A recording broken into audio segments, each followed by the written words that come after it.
பூசாரிக்கு சாமி வருமா? ஒரு அறிவு நண்பர் கேட்டதுனால நான் அறிஞ்சதை அறிவு நண்பர்கள்ட்ட பகிர்ந்து கொள்ள ஆசைப்படுறேன்.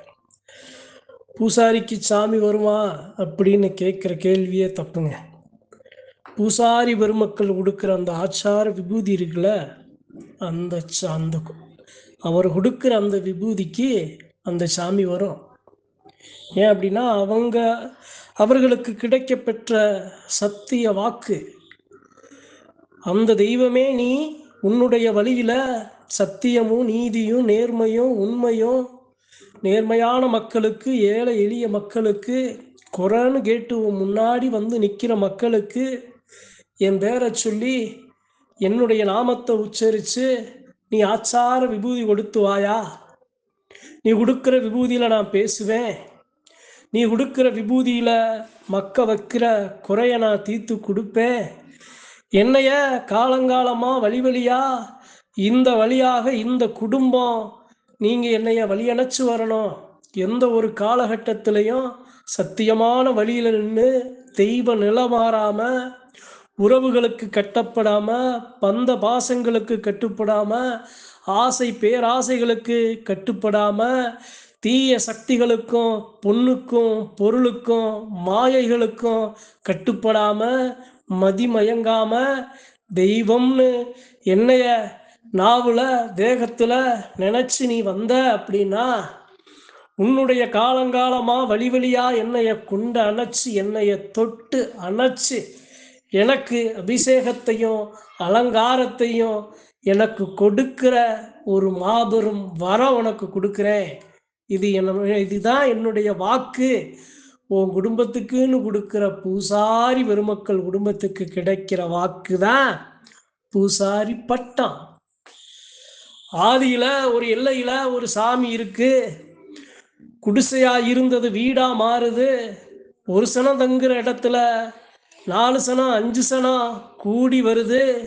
இருக்க இடம், உண்ண உணவு, தங்க இருப்பிடம் அப்படின்னு எல்லாம் அந்த இடத்துல வரும்போது அந்த சாமி இருக்கிற மக்களுக்கு கொடுக்கிற ஒரு பட்டம். ஏன்? கொண்டு அணைக்க, வழி அணைக்க. ஏப்பா, காட்டில் நின்னேன், மரத்தில் நின்னேன், வீதியில் நின்னேன், எல்லையில் நின்னண்டா.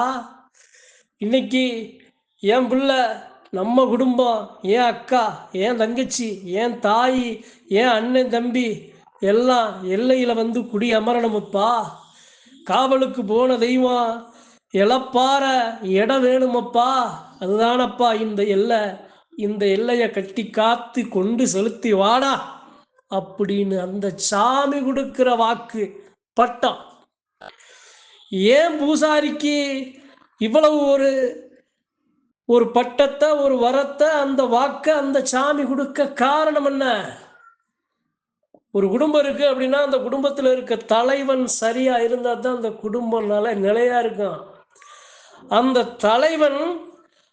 தலைவனை தேர்ந்தெடுத்து அந்த சாமி கொடுக்கிற பொறுப்பு.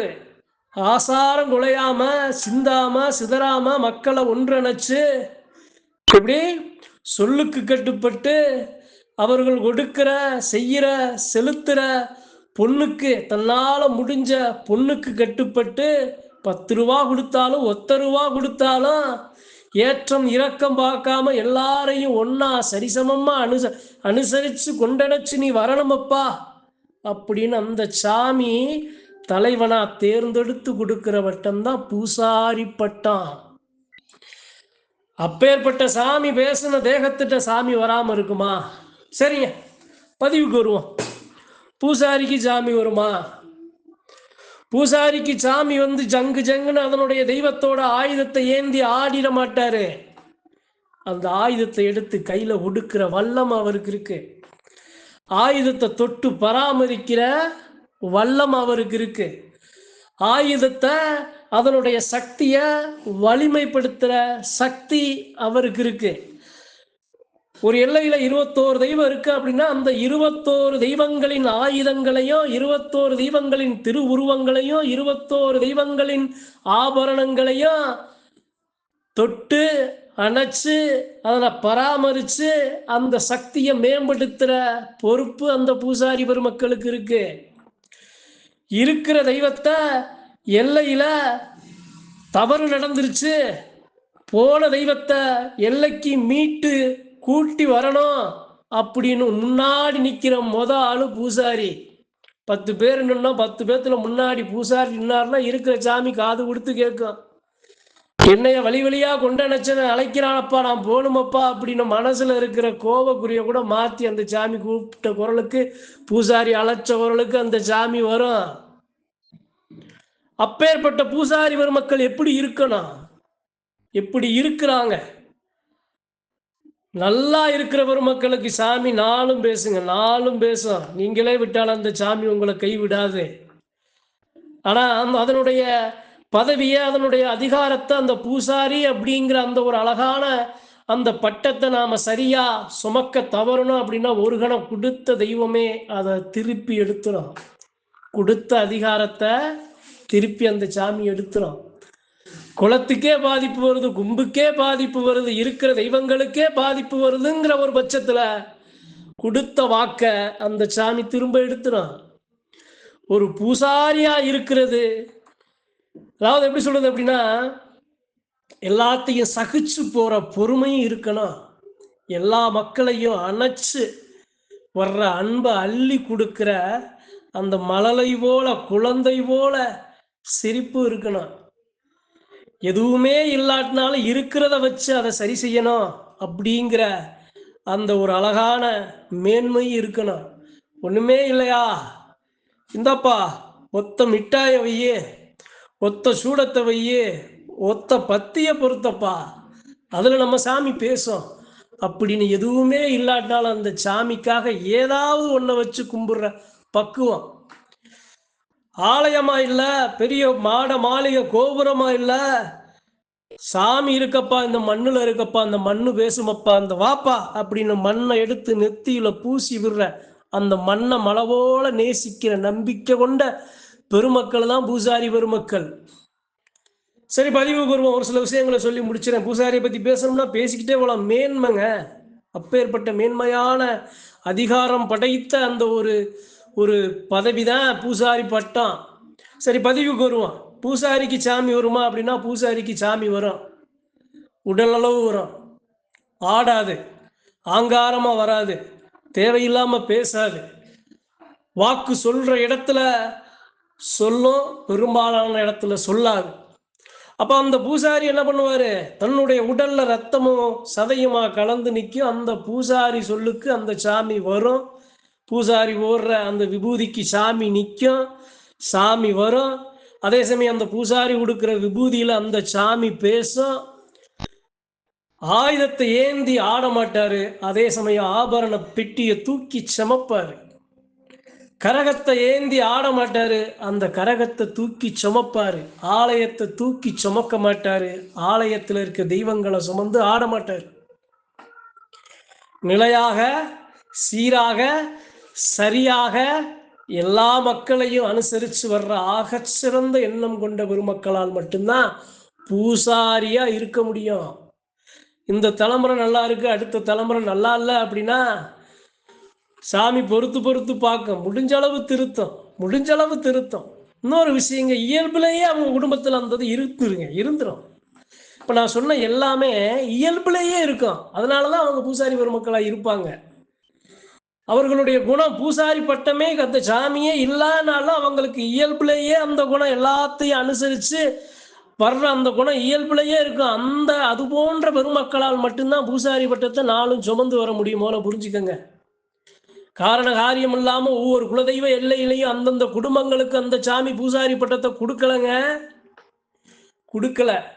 தெய்வத்துக்கு தெரியும், எத்தனை தலைமுறை பிள்ளை வந்து மாறி நின்னாலும் இந்த குடும்பம் எனக்கு என்னைய முன்ன வச்சு என்னுடைய சக்தியை நிலைநாட்டும், என்னைய காக்க வர்ற மக்களுக்கு நல்லது செய்யும், இந்த தெய்வ சக்தியை மேம்படுத்தும், ஒருபோதும் இந்த தெய்வ சக்திக்கு துரோகம் செய்யாது, இடையூறு செய்யாது, பழிபாவ செயல்களுக்கு துணை போகாது, தீய வினைகளுக்கு துணை போகாது, சொல் பேச்சு கேட்டு வழி மாறாது, திசை மாறாதுன்னு அந்த சாமிக்கு தெரியும்.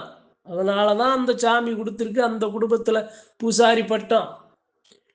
அதனால பூசாரி பட்டமா கிடைச்ச பெருமக்கள்லாம் மேன்மை மிகுந்த பெருமக்கள், போற்றக்கூடிய பெருமக்கள், இயல்பிலேயே சக்தி படைத்த பெருமக்கள், அன்பால அரவணைக்கிற பெருமக்கள். அந்த பெருமக்களாக தான் பூசாரியாக நாளும் அந்த தெய்வத்தை வழி நடத்த முடியும், கொண்டு செலுத்த முடியும். அது போன்ற மக்களுக்கு சாமி வராது. சாமியை வர வைக்கும் அனைத்து சக்திகளும் அதிகாரங்களும் அவங்களுக்கு இருக்கும். அவங்க சரியா இருக்கணும், நேர்மையா இருக்கணும், சத்தியமா இருக்கணும், நெருப்பா இருக்கணும். அப்பேற்பட்ட மக்களா இருந்தா சாமி பேசலன்னா பேச பொம்மை மாதிரி வச்சுக்கிறோம். இத்தனை விஷயம் சரியா நீங்க இருந்தீங்கன்னா அந்த சாமி 21 தெய்வமும் உங்க சொல்லுக்கு கட்டுப்படும். இதுல எதுவுமே நீங்க சரியா இல்லை அப்படின்னா உங்களை பேருக்கு வச்சுக்கிறோம், உங்க சொல்லுக்கு சாமி கட்டுப்படாது. அப்ப பூசாரி ஒரு எல்லையில கல்லறி விழா நடக்குது அப்படின்னா அந்த இடத்துல முதன்மையா வந்து நிற்க வேண்டிய பொறுப்பு அந்த பூசாரி பெருமகன் தான்.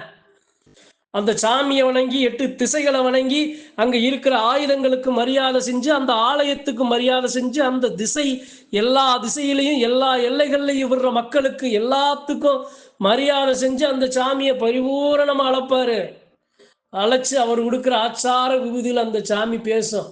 மணிமணியா அந்த எல்லையில் இருக்க அந்த மக்கள் மேல இறங்கும். 100க்கு 100% தூய்மையான சக்தி வரும். தெய்வத்தை உணர வைக்கிற ஆக சிறந்த அதிகாரம் பூசாரி பெருமக்கிட்ட இருக்கு.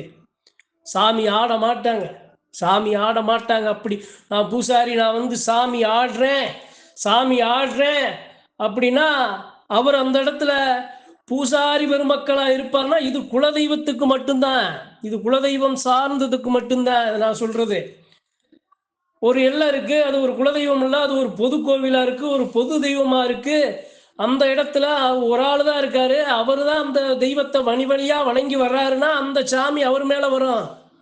பூசாரியாவும் இருப்பாரு, சாமியாடியாவும் இருப்பாரு, மருளாடியாவும் இருப்பாரு. அவர் அந்த மக்களுக்கு நல்வாக்கு சொல்லி அருள் வாக்கு சொல்லி அந்த சாமியை கொண்டணைச்சு வருவாரு. அப்பேற்பட்ட எவ்வளவோ பூசாரி பெருமக்கள் சாமியாடிகளாக மருளாடிகளாக பல ஆயிரம் அந்த ஆலயங்கள்ல இருக்காங்க. குலதெய்வம்னு வரும்போது ஒரு எல்லாத்துக்கும் பாத்தியப்பட்ட தெய்வம்னு வரும்போது பல குடும்பங்களை ஒன்றிணைச்சு வரும்போது அதுல வர்ற பூசாரி பெருமக்களுக்கு தான் இப்ப நான் சொன்ன எல்லாமே அடங்கும். அதனால அறிவமன் இன்னொரு விஷயம் புரிஞ்சுக்கிறோம். சாமி தொடாம சாமி வராம ஆபரண பெட்டியையும் தூக்க முடியாது, கரகத்தையும் தூக்க முடியாது, ஆயுதத்தையும் தொட முடியாது, அந்த தெய்வ திருவுருவ சிலையும் தொட முடியாது. பூசாரி மேல அந்த சாமி மலை போல இறங்கும். ஆனா சாமியாடி ஆடுற ஆட்டத்துக்கும் சாமியாடி மேல இறங்குற அந்த பக்குவத்துக்கும் பூசாரி மேல இறங்குற பக்குவத்துக்கும் அதனுடைய சக்தி மாறுபடும், வேறுபடும். இருக்கேன் அப்படின்னு காட்டான், உனக்குள்ள இறங்கி நிக்கிறேன்டா அப்படின்னு சாமியாடிக்கிட்ட தான் காட்டான். பூசாரிகிட்ட நான் இருக்கணப்பா, உனக்குள்ள இருக்கணப்பா, உன்னைய தொட்டுதானப்பா வேற தேகம் மாறுறேன்னு காட்டான்.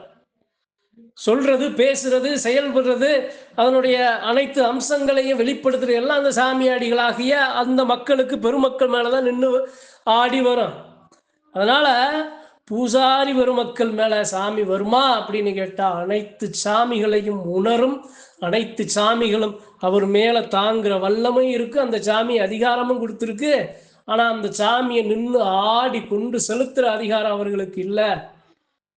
நான் இருக்கேன், நான் எல்லையில் அந்த சாமியை வச்சிருக்கேன்னா அந்த சாமி என் மேல வருதுன்னா எனக்கு அனைத்து அதிகாரங்களும் இருக்கு. சாமி ஆடுவேன், வாக்கு சொல்லுவேன். ஆனா குலதெய்வம் எல்லா மக்களுக்கும் பொதுமையான இருக்கிற தெய்வங்களுக்கு அந்தந்த களரி அந்தந்த தெய்வங்கள் அந்தந்த சாமியாடி வாகனங்களை தேர்ந்தெடுக்கும். அந்த வாகனங்களை தேர்ந்தெடுத்து முன்னாடி நிப்பாற்ற ஆக சிறந்த பொறுப்பு பூசாரிக்கு இருக்குன்னு சொல்லி இந்த பதிவை அறிவு நண்பர்களுக்கும் பூசாரி பெருமக்களுக்கும் நினைவு கூற பகிர ஆசைப்படுறேன். நன்றி, வணக்கம். மற்றும் ஒரு பதிவில் சந்திப்போம்.